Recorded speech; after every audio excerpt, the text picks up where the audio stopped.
Mummy please अब आप वली जैसी बातें ना करें। आप दानियाल से मिले बगैर उसके बारे में कोई राय नहीं दे सकते। चलो ठीक है, अगर वो तुमसे इतनी मोहब्बत करता है ना तो उसे बोलो कि रिश्ता लेकर बाकायदा तौर पर मेरे पास आए, दे अपनी मोहब्बत का सबूत। सच? आप सच कह रही हैं मम्मी? जाहिर है हमारी भी कोई इज्जत है, धूमधाम से ब्याह कर ले जाए तुम्हें। अगर तुम चाहती हो कि शादी के बाद ससुराल में तुम्हारी इज्जत हो तो उसे बोलो कि अपने खानदान के साथ आए और रुखसत कराकर ले जाए तुम्हें। हमने तो छुप कर शादी की थी, अंजाम क्या हुआ? वही तलाक। मैं नहीं चाहती जो कुछ उस खानदान ने मेरे साथ किया वही तुम्हारे साथ भी हो। जी।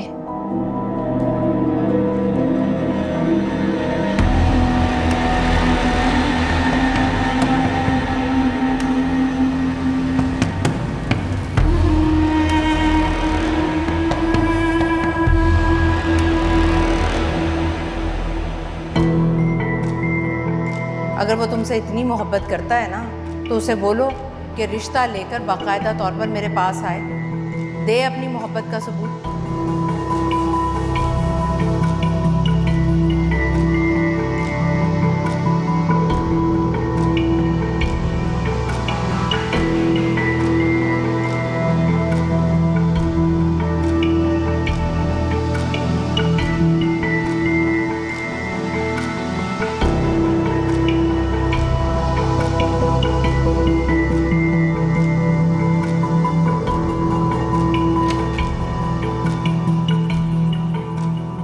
एनी, तुमने तो मुझे कॉल करके इतनी इमरजेंसी में बुलाया था, लेकिन तुम तो बिल्कुल ठीक हो। अगर बीमारी का बहाना ना करती तो तुम इतनी जल्दी ऑफिस से आते? अच्छा, तो ये बात है। लगता है मैडम का कोई बहुत बड़ा जैकपॉट लग गया है। बिल्कुल। आओ बैठो, मैं बता। मैंने मम्मी से बात की तुम्हारी और अपनी, उन्हें हमारी शादी पर कोई ऑब्जेक्शन नहीं है। बस अब तुम जल्दी से अपने पेरेंट्स को भेजो मम्मी के पास। मेरी मम्मी तो तुम्हारे पेरेंट्स से क्यों मिलेंगी? अब तुम्हारे पेरेंट्स डायरेक्ट मुझसे अपने रिश्ते की बात करते हुए अच्छे लगेंगे क्या? हाँ, मैंने तो ऐसा सोचा ही नहीं। जानती हूँ, इसलिए तो तुम्हें यहाँ बुलाया है, ताकि हम मिल बैठ के अपने फ्यूचर प्लानिंग कर सके। हाँ, बहुत अच्छा किया तुमने। लेकिन बेबी, तुम्हारे प्रोजेक्ट्स, तुम्हारे कॉन्ट्रैक्ट्स, उन्हें तो कंप्लीट करवाना पड़ेगा ना। तानी, तुम जानते तो हो कि मैंने इंडस्ट्री छोड़ने का फैसला कर लिया है। अब जितने भी कॉन्ट्रैक्ट्स हैं उनके पैसे वापस कर दो, मैं नहीं जानती। नहीं, मैं तुम्हारे साथ ऐसा नहीं कर सकता है। नहीं, बहुत मेहनत की है तुमने, तुम्हारे इतने ख्वाब हैं, तुम मेरे लिए उन्हें अधूरा छोड़ दोगी क्या? तुम्हारे साथ घर बसाने का ख्वाब तमाम ख्वाबों पे हावी हो गया। मुझे तुम्हारे अलावा जिंदगी में कोई नहीं चाहिए दानी। बस मैं चाहती हूँ जल्दी से उस घर में दुल्हन बन के चली जाऊं जहाँ पे मेरी माँ ना जा सके। बस मैं चाहती हूँ कि जल्दी से पूरी दुनिया को दिखाऊं कि एक अदाकारा इतने बड़े खानदान की दुल्हन बन सकती है। जो काम वली और उसका बाप नहीं कर सका ना, वो हम करेंगे दानियाल, है ना?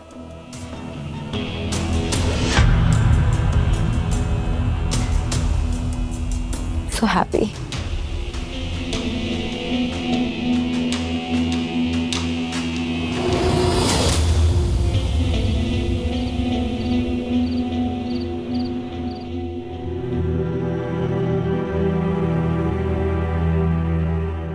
अभी भी टाइम है, प्लीज इस लड़की को चलता करे, वरना वरना क्या?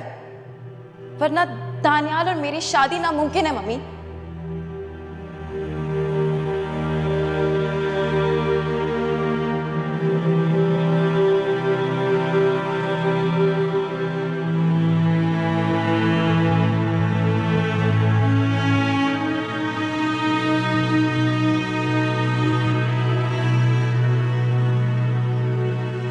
बिया, बेटा एनी की बात का बुरा मत मानना। पता नहीं जो मुंह में आता है पॉल फॉल बके जाती है। बहुत कड़वाहट आ गई है इसके अंदर। नहीं आंटी, आप क्यों सफाइयाँ दे रही हैं? मुझे कुछ बुरा नहीं लगा। शुक्रिया बेटा, लेकिन वली को इस सिलसिले में कुछ मत बताना, वो पहले ही एनी से बहुत नाराज है और खफा हो जाएगा। नहीं आंटी, बिल्कुल नहीं। मैं वली को क्यों बताऊंगी?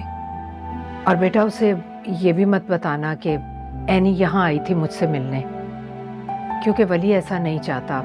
उसने तो अपने सारे ताल्लुक ख़त्म कर दिए एनी से। वो बहुत बहुत नाराज़ होगा बेटा।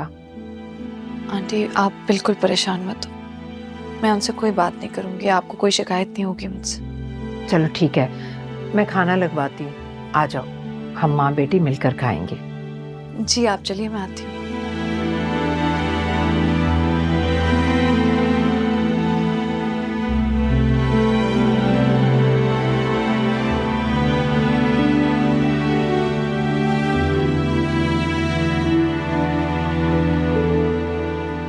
पता, मैं तो उंगलियों पे दिन गिन रही हूँ कब खुदा दुल्हन बनकर हमारे घर आएगी और मैं उसके नखरे उठाऊंगी। अरे जरा सब्र से काम लो, अभी तो बात पक्की हुई है। हम कुछ दिन के बाद जाके शादी की डेट भी फिक्स कर लेंगे। मुझसे और सब्र नहीं होता अकबर। नरमीन, कंदील की डिलीवरी का तो इंतजार कर लो। जहाँ इतने दिन सब्र कर लिया है, कुछ दिन और से। मेरा ख्याल है कि भाभी बेगम बिल्कुल ठीक कह रही हैं, हमें कंदील का इंतजार कर लेना चाहिए। वो तो ठीक है अकबर, लेकिन मुझे लोगों की ना बुरी नजर से बहुत डर लगता है। ऐसा ना हो कि हसद में आके फिर से ये रिश्ता खराब कर दे, और अब मैं खुदा को खोना नहीं चाहती। अल्लाह बस मेरे बच्चों को बुरी नजर से बचाए, हसद से बचाए। कैसी बातें कर रही हो तुम नरमीन? कौन हसद करेगा तुम्हारे बच्चों की खुशियों से? वो भाभी बेगम, आपको नहीं पता, लोग हसद और जलन में ना अपने मकाम से भी नीचे गिर जाते हैं। क्यों घुमा फिरा कर बात कर रही हो? साफ साफ मेरा नाम क्यों नहीं लेती? अरे नहीं भाभी बेगम, नरमीन का ये मतलब नहीं था, ये तो जनरल बात कर रही थी। मुझे अच्छी तरह से पता है कि नरमीन का क्या मतलब था अकबर हुसैन। रहने दीजिए आप।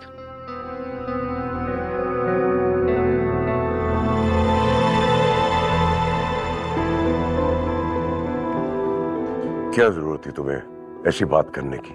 खत्म भी करो अब इन बातों को। मैंने कुछ गलत तो नहीं कहा अकबर, और भाभी बेगम को देखे ऐसे मुंह बना के चले गई। इतना भी नहीं हुआ कि मेरे बेटे का रिश्ता तय हुआ है। अच्छा ना, चलो अब चुप करो, छोड़ो, जाने दो। बस मैं ही बुरी बनती हूँ। कहा ना, खत्म करो अब इस बात को।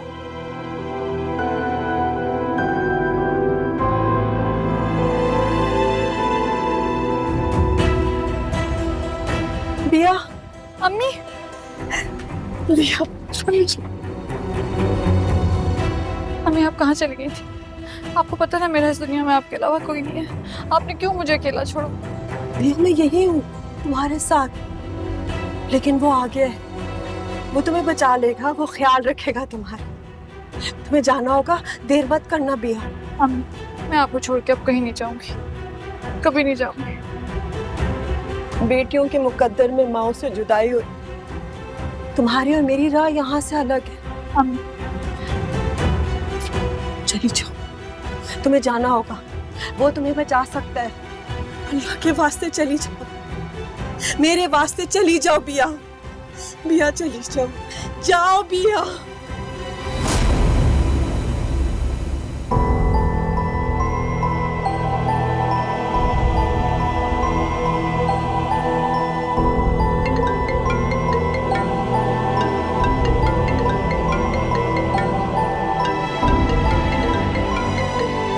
हेलो बिया, इस वक्त सब ठीक है? वली, आप ठीक है? मैंने बहुत पढ़ा, आप ठीक है? वो लोग अम्मी और मुझे मारने आए थे, और पता नहीं। ख्वाब?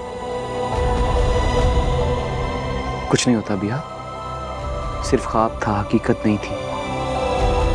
कुछ नहीं होता, मैं हूं ना। जब वली ने तुम्हारा बेड़ा उठाया तो कोई तुम्हारा बाल भी बांका नहीं कर सकता। उठो, पानी पियो, रिलैक्स। सिर्फ ख्वाब था, हकीकत नहीं थी। बस ये सोचो कि मैं तुम्हारे इर्द गिर्द हूँ कहीं। सो जाओ। जी।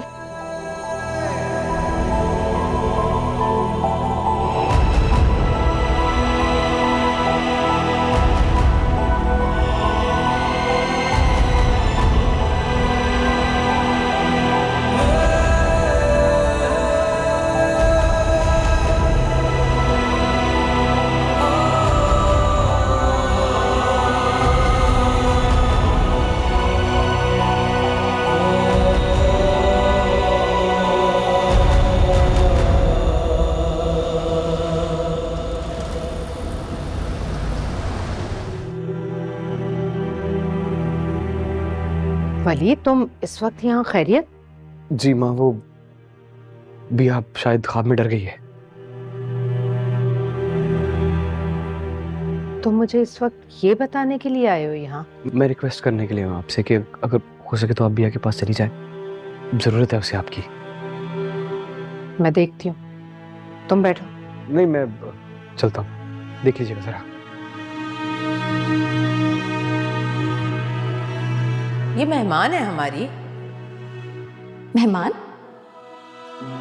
सिर्फ मेहमान की हैसियत दे सका तुम्हें? आगे का क्या इरादा है? निकाह करेगा या इसी तरह मेरी मम्मी की जिम्मेदारी बनाए रखेगा तुम्हें?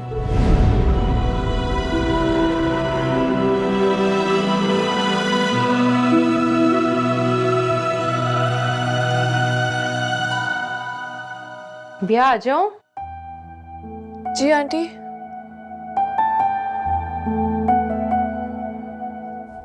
बिया,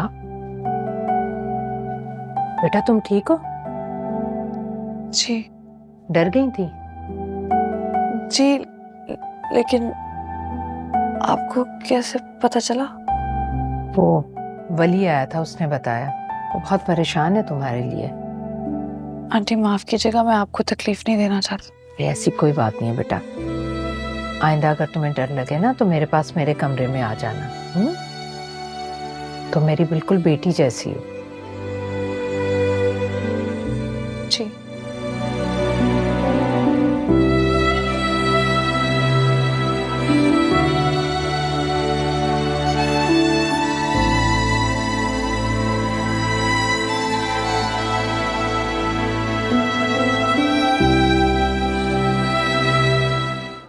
लोन का क्या बना, अप्लाई कर दिया आपने? जी सर, अप्लाई कर दिया, लेकिन उनकी एक रिजर्वेशन है। क्या? जिस कंपनी के अगेंस्ट आप लोन लेना चाह रहे हैं उस पर आपके अलावा अकबर साहब के साइन भी चाहिए।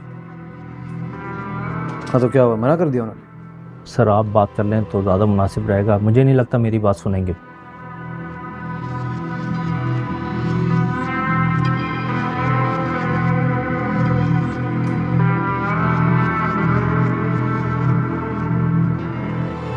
डॉक्यूमेंट्स मेरे कमरे में लाइए, मैं बात कर। ठीक है सर। Thank you. आपको पता है यूरोप की टॉप मॉडल्स को छोड़कर वो आपके पास है because of your beauty. Thank you. Payment भी बहुत अच्छी है और आपको पूरी तरह से फैसिलिटेट करने के लिए भी तैयार है। आप एक दफा इसको पढ़ लीजिए, इसमें तमाम डिटेल मौजूद है। शया साहब, मैं ये कर नहीं पाऊंगी। असल में मैंने शोबिस को छोड़ने का फैसला कर दिया है। शादी होने वाली है मेरी। ये कैसी बातें कर रही हैं आप? अपने करियर के पीक टाइम पर आप अपने काम को छोड़ने की बातें करी। आपको पता है लड़कियां ख्वाब देखती हैं ऐसी शोहरत की जो आपके पास है। That's very sweet of you, लेकिन अपनी अपनी तरजीहात की बात होती है ना। पहले मेरे लिए ये सब कुछ अहम था, मगर अब मेरे लिए मेरा घर बसाना सबसे अहम है। देखिए, मैं आपको घर बसाने से मना नहीं करूंगा, आपको बिल्कुल शादी करनी चाहिए, लेकिन अपने करियर पे आप फुल स्टॉप मत लगाइए, क्योंकि आप उन खुश नसीब मॉडल्स में से हैं जिन्हें इंटरनेशनल लेवल पे काम करने का मौका मिलता है। बात तो आप ठीक करें, लेकिन मैं ये नहीं कर पाऊंगी प्लीज, इसलिए आप इस बात को दोहराना बंद करते हैं। ठीक है, नहीं करता, लेकिन हमारा पुराना ताल्लुक है, मेरी खातिर ये आखिरी शूर समझ के कर लें। एक्चुअली हमारे क्लाइंट की सुई आप पर अटक गई है और वो आपके अलावा किसी दूसरी मॉडल के साथ काम करने को तैयार ही नहीं है। मैं ना नहीं सुनूंगा। ये देखिए, पेमेंट का चेक भी लेकर आया हूँ। अब ना नहीं कीजिएगा, बस आप तैयारी कीजिए। शया साहब, और आपको मेरी खातिर ये शूट तो करना पड़ेगी, वरना मैं दानियाल साहब की सिफारिश लेकर आ जाऊंगा। आपने तो मुझे दानियाल का नाम लेके लाजवाब कर दिया। मैं जानता था दानियाल साहब का नाम सुनकर आप राजी हो जाएंगी, इसीलिए पूरी तैयारी के साथ आया था। आफ्टर ऑल हमारे होने वाले जीजा जी हैं। जी बिल्कुल। लाइए फिर साइन करते हैं कॉन्ट्रैक्ट। ये रखिए।